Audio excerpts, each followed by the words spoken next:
Hey guys, SoCal Val here. You are listening to the Hitting the Turnbuckle podcast.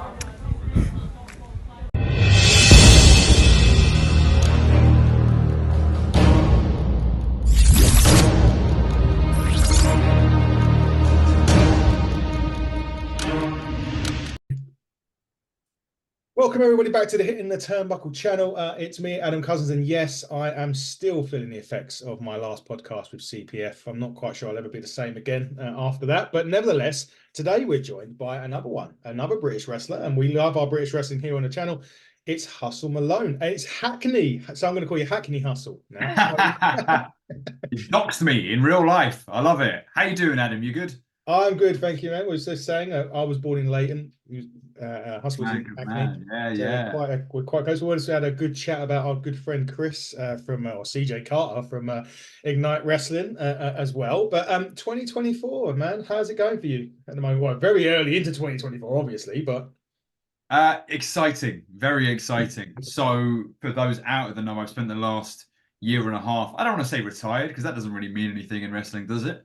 But I've no. spent the last year and a half changing physically. I'm 50, 60 pounds down, exploring options and avenues and learning new creative techniques. I got started in the wrestling industry because I was a videographer and I was just filming ringside. And one of the wrestlers just went, "Why don't you just come to training?" And I thought, you know what? Having one match or going to one training session would be cool to tell the grandkids. I did one session and I thought, one match would be cool to tell the grandkids. One belt would be cool. And before you know it, you are 9 years in, and this beast has its fangs firmly inside of you.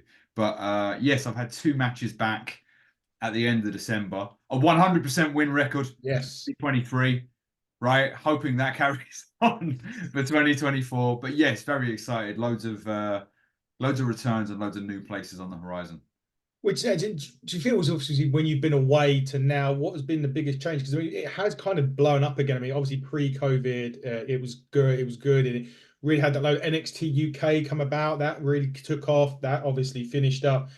But it seems, I mean, I've been going to I mean, not that long. I've only been sort of on this podcast a year, so I've been attending shows for a year, but the standard of even like the opening, I'm not saying no disrespect to the people who open the show, you got to start your show hot. That's how I always say it anyway. But the standard of the people at even the starts of shows absolutely blows my mind.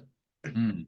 Oh, most definitely. To answer your question as to what's changed in that time, Mm. I think more and more performers look at wrestling like the total package. And as Yeah. you say, you can like throw a stick and hit 200 very good wrestlers. There are tons of very good wrestlers, but it's lovely seeing people like I intended to focusing on their appearance or focusing on excellent ring gear or great entrance music or their character or exploring their promos. I remember when I stopped wrestling, realistically, there were maybe five people who cut promos. And off the top of my head, me, Crowley, Gene Money, Yeah. and there's probably a couple of others. And even like guys like Joe Hendry would come back every now and again and be able to do that when he wasn't with like TNA. So it's lovely now seeing more people like attack it and explore it. I just recently got announced for UBW in Yeah. Biggleswade, and they've got the Floor is Lava Rumble this weekend. They do. And it's really, really cool seeing near enough their whole roster cut a promo for this thing. And even if they're not good at it, even if they're growing, even if it's their first promo ever, I love the ambition and the aggression to be like, hey, I'm going to get better at wrestling. I'm going to get better at being a character and selling this show too. So that's real cool. It is quite interesting because I was talking to Arthur Scurro the other day, Good Monday. lad. Yeah, and he was saying about the importance of he's got two sides to his character. He's got the pirate character, and then he's got this other side. And you mentioned there about the music, and he was saying that that is massively how important it is for his character because you need to know what side of him is coming out, Yes. and the music for him plays a big point. And he was saying that he actually looked at Triple H's in ring for the nuances of what Triple H would do, the bits and pieces. Not necessarily he wants to be him, but to literally sit back and actually study smaller little things that he was doing rather than sort of being the bigger. I'm going to be the next Triple H, so to speak. He was like, I'm being myself, but different guy. 100%. Have you seen the movie Inception? I know I quote movies, God damn it, all the time. There's like 100 of them behind me. But you've seen the movie Inception? Yes. There's a part in Inception where they go, don't picture Paris. Yeah. Picture the bench from London and the phone booth from New York and the building from Belgium and put those together. That's what I think a great wrestler is. Because they're not just going, I love Triple H, so I'm going to do all the Triple H. Because I know Arthur Scuro very well, very talented dude, really coming up on the rise, learning. So good lad, Arthur Scuro. But I know he may pick up nuances for Triple H, but I can't think of any of his moves that he does. No. Perfect, because he's taken the phone box from one place and he's taking things from everywhere else, and that's why he'll be the first Arthur Scuro. Yeah, that's exactly what he said. Because I was saying, if you implemented like a move, but he's like, I can't. My character, I couldn't implement the pedigree because what would I call it? It wouldn't match what he does. So it's really interesting that you picked up that point, and it just took me back to that conversation with Arthur on Monday, which was really good. So you got a match on the week, a big Royal Rumble. Rumbles itself, notorious. There's so many moving parts. As a wrestler, how do you work this Royal Rumble? Because it's very difficult to a single or a tag because it's literally all over the place. A lot of it is just thinking on the fly and in that moment. If I can peel the curtain back for a moment here, I want to tell a story from a couple of years ago. Go. So I had 5 shows in a weekend, and the first show, which was on the Friday night, I didn't realize it at the time, but I tore my rotator cuff, right? This plagued me for about a year and a half. I wasn't able to put a jacket on or put on a backpack, right? It was like that motion, and it took a long time to kind of rehab that and shout out Cara Noir because he was the person who rehabbed it with me and helped me build that strength back. I went from like barely being able to hang on a bar to being able to learn, like relearning to do pull-ups and things like that. Anyway, so that happened on the Friday. The very last match, I'm 3.5 hours away from home and I'm at Wrestle Island in Birkenhead. I'm ready, standing there ready to go out in the Rumble. And obviously, when somebody comes into the Rumble, they come in like a house on fire, right? Bang, bang, bang, bodies are flying everywhere. You come in, you've almost got this reinvigoration of energy as you're about to come out. As I'm just about maybe about 2 entrants away from coming out, I go to like, I don't know, I'll get an itch on my head and I go to like scratch my head and my left arm just doesn't raise at all. And I'm sitting there just like slapping my arm and it's not waking up. And I just kind of went, and I'm thinking to myself, I'm nearly there. It's just before Christmas as well. No. And I'm just like, I'm so close. I'm so close to mince pies and roast potato. But in another way, I'm so far away from my home and the other side of this match. And I think like I'm gonna come in and I'm gonna clothesline and I'm gonna do a big back elbow and jump from the top and do this. And I just look at this dead arm and I just look around to everybody around me and I just go, lads, if I run at you, you're taking a stone cold stunner. And as soon as I get tired, throw my ass out, please. And I came in and thankfully that's only a right arm only move. Yep. I ran in, probably did about 8 stunners. People were coming back in for seconds. And I flew out and I just sat there going, oh, I felt like reinvigorating, like the warmth of, oh my God, it's Christmas. It's Christmas right now. What a feeling that was. But yeah, just to touch on, I know we talked about entrances and things a minute ago. I was at Cara Noir's first. I know a lot of characters start at Lucha Britannia in London, and it's kind of a place where people will only do that character. I was at Cara Noir's first, I guess, non-Lucha Britannia booking, and it was amazing how he can use an entrance as collateral, right? And everybody else comes out on the show, come on, or you suck, this town sucks, or whatever it is. The only person on the show who is able to use that free real estate for telling you who they are and why you should care and why that's important. So not that there's enough people that scream about how amazing that man is, but how amazing is that man? Anyway, yeah, Rumble season, you just you're living manually in a Rumble. How do you, because we see it all the time, we hear it all the time, wrestlers that work through injury, you just pointed it out, you tore your rotator cuff. When you do that in a match or whatever, or you've got another match you do, how do you get through that? Because the pain must be unbearable. I know there's a lot of adrenaline. You go out there, the crowd's cheering or booing, and there's that whole adrenaline. I remember Triple H when he done his quadricep, the first time he done his quadricep. We talk about Triple H a lot on the show. But he got through the match and he even took the walls of Jericho on a table. with literally no quad in his leg. How Mm. do you get through matches with an injury knowing that you've got that problem? You're right. Adrenaline is phenomenal. Adrenaline is really, really good. And a lot of the times you don't notice it or you don't know how big of a thing it is. So when I tore my rotator cuff on that Friday, I was just like, that's annoying.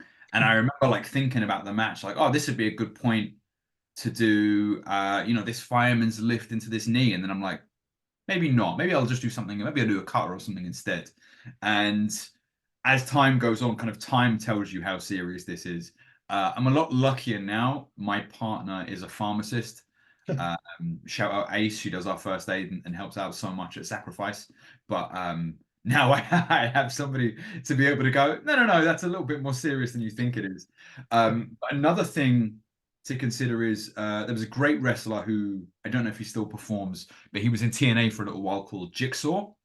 Wore a red mask, Yeah. fantastic luchador. I remember having a seminar with him in my really early days as a wrestler, and I remember saying to him, "Dude, you've got 200 moves. I feel like I have 3 moves. How do you have so many moves? How do you remember them all? How do you know what to do?" And he goes, "No, I don't have 200 moves. What it is I don't wrestle like a video game player, right? So often, even when I play the video games, it's come here, do a move, lift you back up, do a move. And I could hit the leg drop while you're on the floor, but it's somewhat, I can hit a choke slam if I stand you back up, right? I can hit the cool moves and I lift you up. But what he does is he understood no matter where you land in the ring, if you land in the corner, upside down, wherever you go, I know what to do. And that makes it feel like real movement, like I'm really a fighter. And that thinking kind of like blew my mind. So that did make me think, okay, if I was to wrestle without my left arm, or if I was to, a really good example is since Brock Lesnar became MMA Brock Lesnar instead of wrestler Brock Lesnar doesn't hit the ropes anymore because fighters don't run the ropes. They've got no ropes to run. So sometimes little challenges like that are really cool. Or when you're about to have a match and somebody goes, do you want to do a whole match where we don't touch the ropes of the corners whatsoever? And it's like, damn, like we can go and do a match, but like what an interesting kind of challenge or kind of theory that is to do that. That is incredible. I've never seen that. Not one's never touched a match where they've not touched the ropes or the corners. I That could is, probably think of like the odd, when I commentated for Progress, I saw the odd match that was like Dean Allmark against Chris Ridgway, and they yeah. might have maybe brushed it once or twice to get out of a move, but like they didn't fucking. I'm off, you go, like and run off. Do you know what I mean? Come back, nothing like that. So, but yeah, I think it's important as performers to not just kind of skate by. We have to constantly be improving and challenging ourselves like that. Yeah, definitely. You mentioned their progress. So you did do comms of progress, and it was on the WWE Network. When they get told that hey, you're going on WWE Network, this is going on WWE, do you have to change the way that you do any commentary, or do you just still be yourself? Because I know there's obviously WWE, they have people in their ears and they're going off and off, and but sometimes I feel the best commentary is when it's just you and your own. Like I wouldn't, if I was a commentator, and this is easy for me to say, never doing it. I wouldn't want anything in front, like nothing in front of me to say, because you see it sometimes and you know it's either Mm. bullet points or someone this person's going over this person. I would rather do it as I'm watching it rather than having notes. But did you have to change anything up when they said they were going on WWE Network? So when I joined, I'm pretty sure they were on the net because I joined during COVID Yeah. for their tapings. I'm pretty sure they were already on the network at the time. And I will say, Progress never gave me a single instruction ever. Um, Bless them, like I got in touch with them through training with Kara, and Mhm. Kara said, like, this guy's a great character, a great promo. He would be a great fit for it. And it was really interesting chatting to different people who's got different thoughts on like the commentary spectrum, right? So when it started, it was me and Charles Crowley. Now we're both wrestlers, and I'll be honest, we were just two little naughty boys, right? We would just kind of make each other laugh and try and come up with stuff. We knew when the moments were right and the moments were important to really make something matter, uh, really drive it home. And we knew intrinsically, hey, this is a big moment. This is going to be played in the video packages. Let's sell this because that's how I would want it to be sold. But then what's great is when Crowley left and I was able to bring in Ollie Spring. And Ollie, I think, is the country's best commentator. I think he's fantastic. He truly understands the play-by-play commentator and the color commentator. And for a little while, I had a big Google Doc with everybody's finishing moves and where everybody's from and who they've trained with. And it just wasn't enjoyable for me to do. And I don't think it translated into commentary. When I became the naughty little boy again and kind of left Ollie to do the serious commentary and to remember all the move names, because he loves that stuff. He's missed the stats and missed the numbers and facts and figures. He loves that stuff. Whereas when I'm able to, there was one show, I think at the last 3 shows I did for Progress, one of them, I just name dropped Batista movies. One of them was like John Cena and one was The Rock. And when I was doing that, just making people crack up. Another good example, Bart O'Connor, who's a very good up and coming wrestler, comes from Current Wars School and is making waves in places like UBW. He was the sound tech at the time, and he would write down words on a bit of paper and slide it to me. And I'd be like, "Oh, supercalifragilistic," and he would just be sitting there going, "Well played, well played." But yeah, so I think it depends on the role. For me, I feel like a confident talker, and I feel like passion and emotion and going, "God damn super kick!" Like to be able to sell that. That to me reminds me of JR, right? Yeah. That to really feel like it. It didn't feel like he was reading off a script when that stuff happens. No, it doesn't. That's what I liked about JR. The one of them that I do kind of like, but I think sometimes he over eggs it is Excalibur. And I think Yeah. there is that kind of bit where he will sort of say something, but he will say it with, I don't know. He just kind of, I hear it sometimes and I think, not as, not as good as like a JR or a JR was. And It's even interesting to see. I think the growth and the size of a company, I think that matters a lot in there too. Because Yeah. I loved his commentary when he was in PWG, and I'm literally guessing here, but I can imagine in PWG there was nobody in his ear. Yeah. But just for the pure nature that AEW is the massive beast that it is, I'm Yeah. sure there is somebody in his ear going, throw to the Doritos commercial or something like that. Yeah.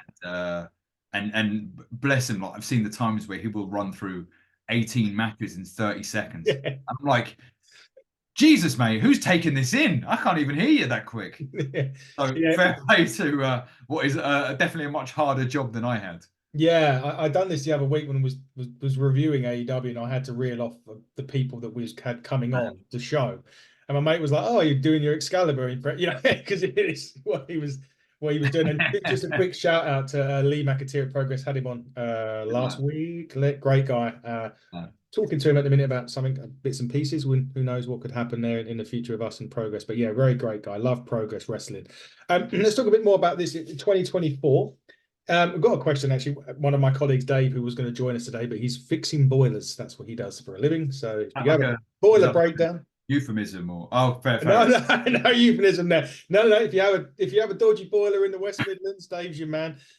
He sort of said, if you have you got, I think you may have even sent this out on X or whatever you want to call it now. But have you got a bucket list of talent that you'd like to work with?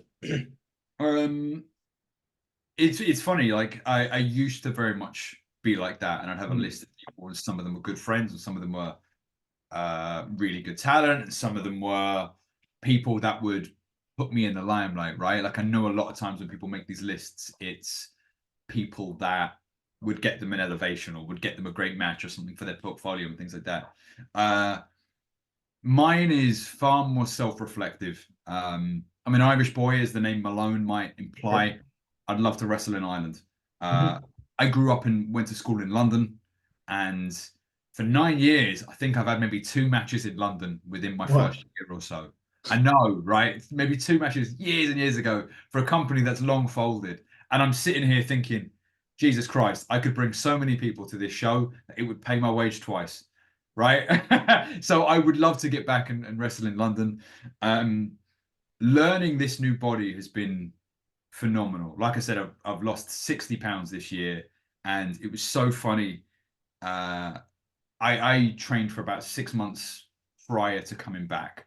I wanted to make sure, and I could have come back in August, September.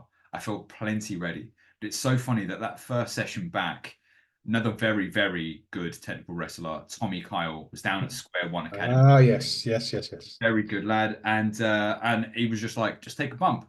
And I took one bump and I threw myself at the mat like that Triple H Tough Enough clip. And he was like, You don't have to do that, bro. Like, like you don't have to throw your body the same way. Or little things like when you whip somebody into the corner, you follow them in and they do a little up and over and go over Yeah. you. I used to be notoriously terrible at that. I would barely leave the floor. And now I feel like I'm in the sky for about 2 weeks. I'm still, by no means, you mentioned CPF earlier. They're heading above an amazing luchadors. But now I'm going to classes where I'm going like, hey, I want to try this crazy lucha thing. I have no idea if it's like in my remit or I have to improve my jump or what. And I'll go and I'll do it first time and I'll be like, Jesus, what do we do for the next 2 hours? I don't know now. Wow. I guess we drill it for a bit. So I guess, yeah, my next, Ireland, London, enjoyable performances, learning what else my body can do and pushing my limit there. And the last thing, I guess, is I know that the tool that brought me to the dance was promos and production. And, I started as a videographer. I've got a green screen built into this wall. I've got DSLR cameras, podcast microphones. I love the opportunity to make creative, challenging things. I think we as wrestlers try to paint ourselves as larger than life. So as much as I love people making any kind of content, sometimes just, man sitting in his car kind of pulls that glamour a little bit further away from us. We're meant to be big superstars. So necessarily going last month at Name of Town for the promotion heavyweight championship, I think we can be bigger than that. I think we can be crazier than that. So just having the opportunity to go, let's do something wild. Let's push the boat out. One of my last few matches before I left wrestling, I had a Tarantino street fight with Lucia Lee and Wesker. I had a movie street fight with CJ Carter, where he went through this giant table, and on the table was the phrase "Morbius was okay." And then at one point, he gave me the Men in Black like blipper, and I went, "Oh Jesus, what's going on?" And he did the dance. I didn't know he was going to do the dance. That was phenomenal. Seek that out. I need to. I did a Disney Plus death match, which had like the end of the match was somebody putting me in the crossface using Thor's Stormbreaker. That was pretty cool. So just the opportunity to do crazier, cooler stuff. That doesn't necessarily have to be, oh, well, we'll go 60 minutes in the main event. I don't need that. No, I'm just getting my text ready for CJ.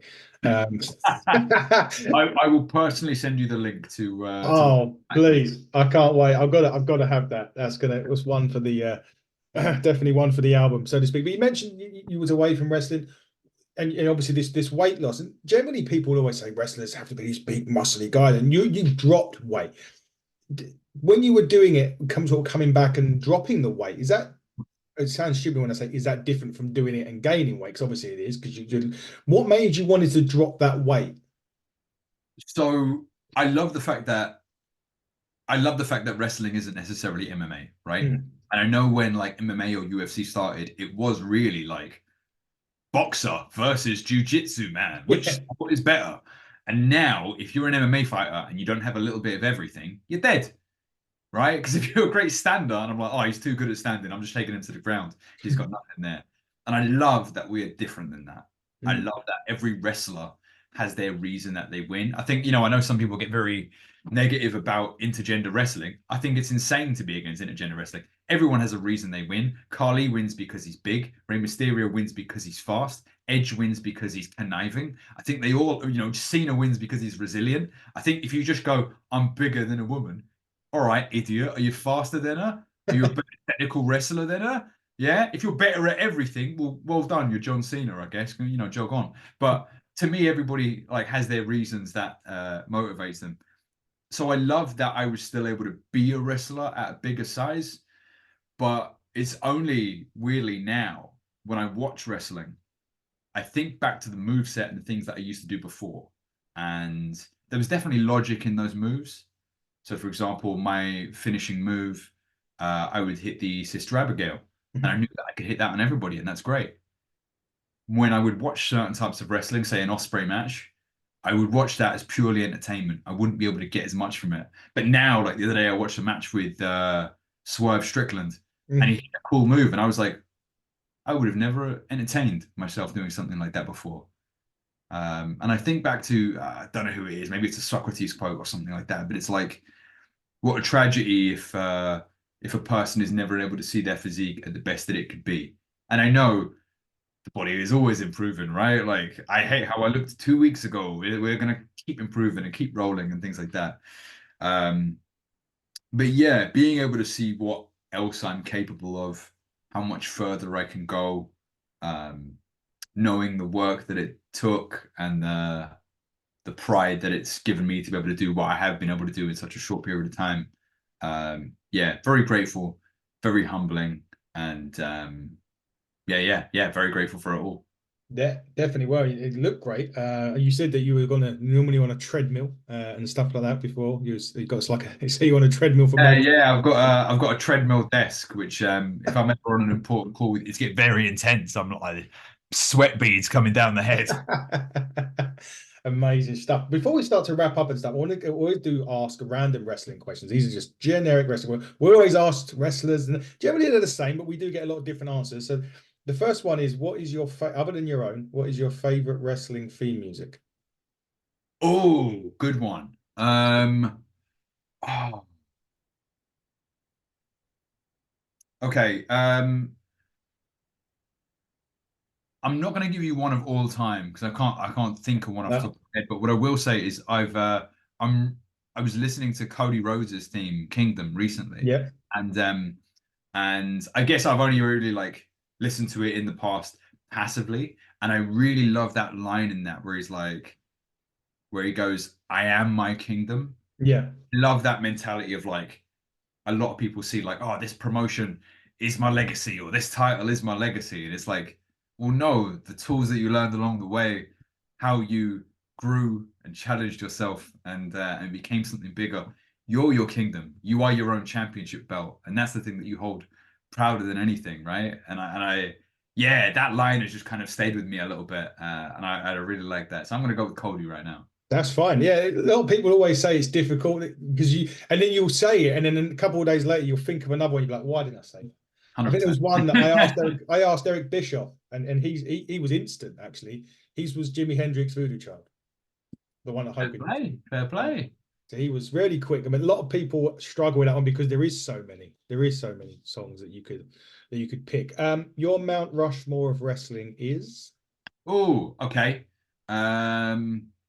Nobody problematic, I guess. I'll probably forget 8 people who are problematic, I guess. Number one's got to be my Undertaker. It's got to be yeah. Undertaker.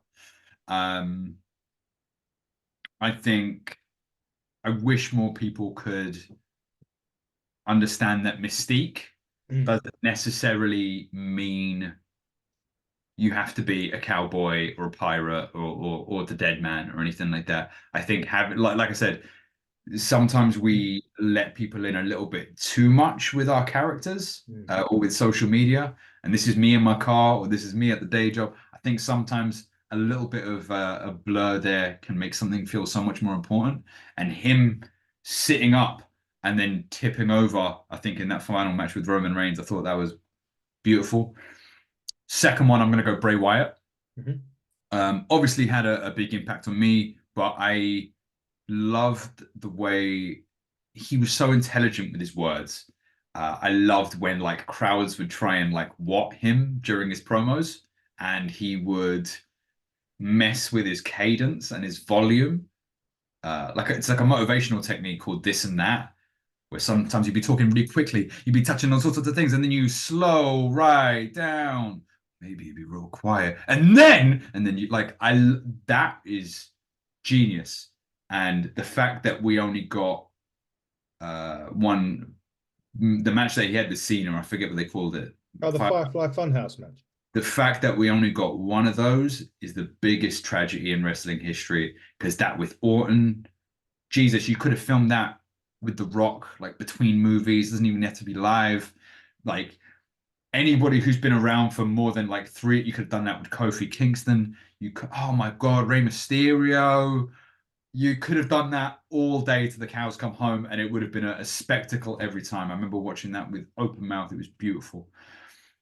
Stone Cold Steve Austin, I think, is number three. He, I remember being like 8, 9 years old or whatever. He was the first thing I ever saw in wrestling because it was him walking around trying to find out who hit him with a car. Yep. And I remember at that point in my life, I was a very sensitive kid. I was an absolute pushover. Uh, I was like bullied at school. And I remember seeing this guy, and I'm like, this guy takes no crap. And he lived the dream, right? Like he gets to, his boss says something he doesn't like, he gets to beat up his boss. And that guy wasn't a fantastic wrestler. His promos, like I love it, a little bit predictable. The energy and the aura and the believability, I think, oh, phenomenal. Love that. Who is number four? Who is number four? I'm gonna go. Oh, again, you're right. I'm probably gonna kick myself as soon as this call is over. But number four, I think I'm gonna go Bryan Danielson. Okay. Yeah. Because I remember a coach saying to me once, you know, a wrestler is a good wrestler when, let's say, you come to your local family show in the UK and you look at the ticket sales and it's like mum, dad, and 2 kids or 3 kids or whatever it is. The kids are buzzed to be there. The mum and dads are sometimes kind of along for the ride, and dad's on his phone checking the football scores. When you've got a Daniel Bryan in the ring and they hit a kick and it makes that noise and he looks up, Jesus. And for that moment, you've caught somebody. And I remember one of the first championship I won in wrestling was the Hope Wrestling Championship. Won it from Ryan Smile, who was absolutely phenomenal. And I remember this fan, and this fan was 50 odd, comes with his family, obviously knows the ins and outs of backstage wrestling and all that kind of stuff. And I remember he said to me, the only 2 times where I realized or remembered, the only 2 times where I forgot that I was watching a scripted entertainment was the night you won the title and the night you lost it. And I was like, got you, brother. I got you. So yeah, Daniel Bryan is phenomenal at making you go, Jesus Christ. Oh wait, this is not what I think it is. Amazing. So yeah. Challenging question. Thank you. That's right. Next one is, if you can debut at any pay-per-view, what would it be? ECW, December to Dismember. I want to come out immediately after. If we're going like actually that one, I want to come out immediately after the Elimination Chamber that Big Show wins, right? Yeah. And I want to grab the mic and I want to go, Balls Mahoney, get out here. And then he doesn't come out, and then the logo comes out and we fade to black. December. I thought CPF gave me therapy. That one's just coming. That one. Oh my God, that pay-per-view. Amazing. If you're going to be a number in the, other than saying I want to be the winning number, if you're going to pick a number in the Royal Rumble, what number are you going to be, and who's going to be in the ring when you come out? How many people said to you the winning number before you had to add that to the question? Here's the answer: none, because I've only answered it to CPF, and I told them they couldn't pick the winning number. So you're only the second. I like that you've corralled them for that. Yeah. So you're technically the 4th person to answer it, but the 2nd interview with the question on it. To me, I want to be 1 or 2. Okay. I know some people want to be the Iron Man, but to me, that means like you've got all the time in the world for your entrance, so the world can really see it. Yep. Outside of people coming in at number 30, the Rumble actual entrance that I remember the most is, do you remember when AJ Styles debuted in the Rumble? Yep. Then they got the camera on. Oh, that everybody lost their mind. I watched that in like a pub for a viewing party, and everybody lost their mind when he came out. Yeah.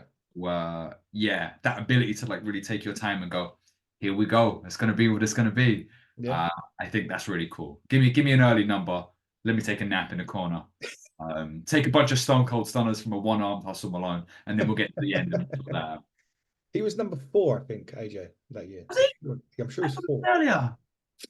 Maybe I'm wrong. Maybe I'm wrong, but Maybe I'm wrong. Who knows? it's Rumble season. I remember it because they zoomed in on Roman's face and not on the Titantron. Yes, yes, you're right. Because it was Yeah. like everyone was going crazy, like, who is it? Why is everyone? Because the music was never something you've never heard of, because it was obviously a debut. You're like, why is everyone going mad? And it's only when they panned it around and he's doing the thing with the hood that you noticed it was him. So yeah, that was a Great way to do it. Great way. And I love that for a debut, as opposed to like, I mean, maybe the year after, I think they had the Rumble, and then Ronda Rousey came out and went, Yeah. look over there. Like, let her do something cool. Speaking of debut, it was going to be the next great your greatest wrestling debut that you've watched, like not necessarily live or on the telly, but the greatest wrestling debut. Ooh. Greatest debut that I've watched.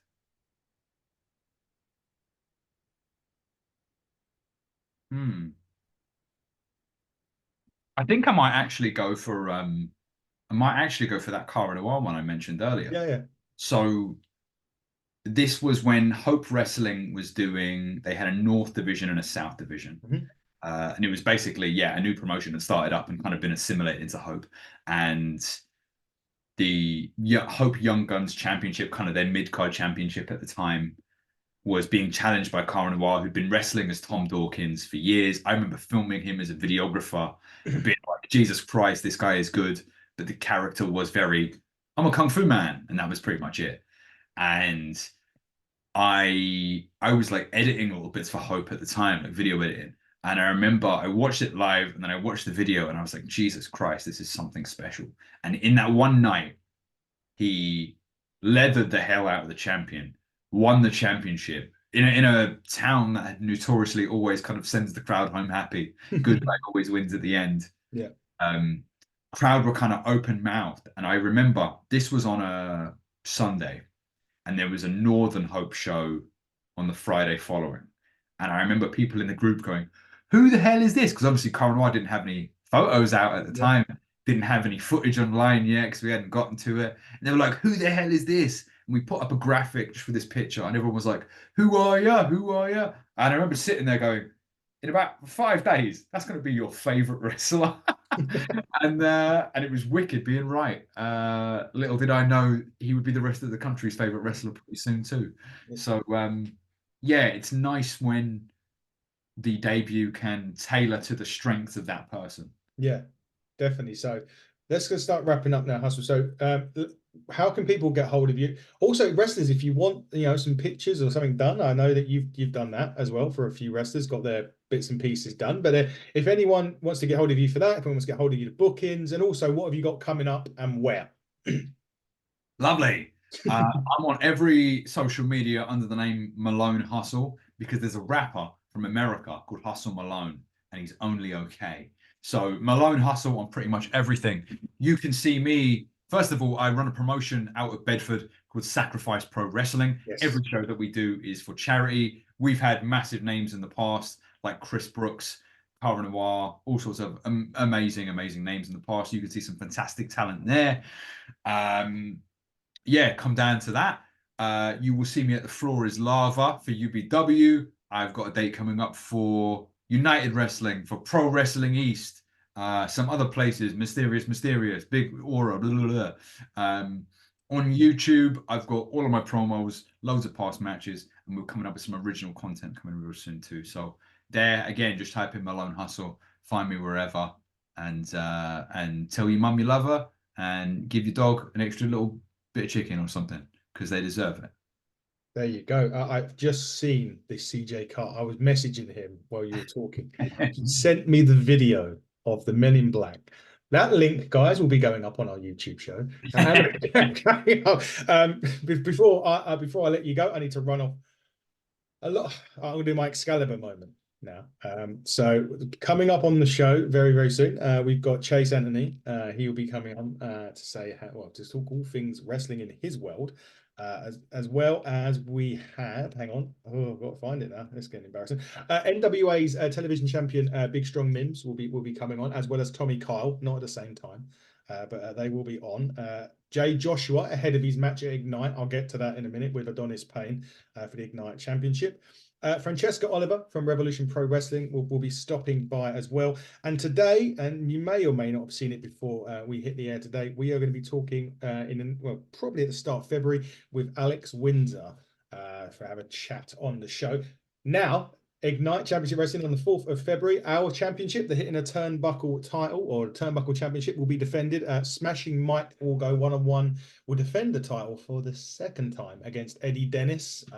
Thank you, Eddie, for stepping in. Unfortunately, we did have Dries, but he's got bookings in the States, so you can't really say you can't go to America, Dries. So it'll be Eddie Dennis is stepping in to take on Smashing Mike.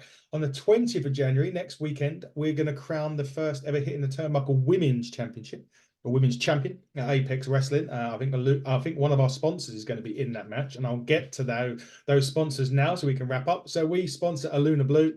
She will be in that match. We sponsor Adonis Payne, who is the Ignite Wrestling Champion, and his compadre, the Crimson Killshot Artemis, or collectively, they are the Odyssey. And we also sponsor Mr. Taylor James as well. Maybe one more something on the horizon about that, but we can't talk about that on this show right now. And also on Ignite on February, there will be an announcement being made between me and CJ Carter. We'll be in the ring making an announcement. Can't say what that is, but I think if you've seen the show before and you've seen what we've done before, Ignite, you may well get an idea of where that's going. But thank you very much, Hustle, for your time. I will let you go and get back on that treadmill as you want to get ready for your action at the weekend. Good luck in the Rumble. We will get down to Sacrifice this year. Apologies I couldn't make it. As I said before, I had a chest infection just before that weekend, but we definitely said we're going to come up to Bedford to go and watch that. Guys, go and watch Sacrifice Wrestling as well. Not just because Hustle's there, but they put on some great shows. I've heard nothing but good things about Sacrifice with all the wrestlers that I've spoken to that have been there themselves. So get down there to the next show at Sacrifice. Get down and see Hustle everywhere he goes. London, Dublin, and beyond. So thank you so much. We wish you the best of luck this year. But guys, this has been the Hitting the Turnbuckle podcast. He has been a protagonist, Hustle Malone. I've been your host, Adam Cousins. And until probably later on when I come back with the NWA review, buckle down and stay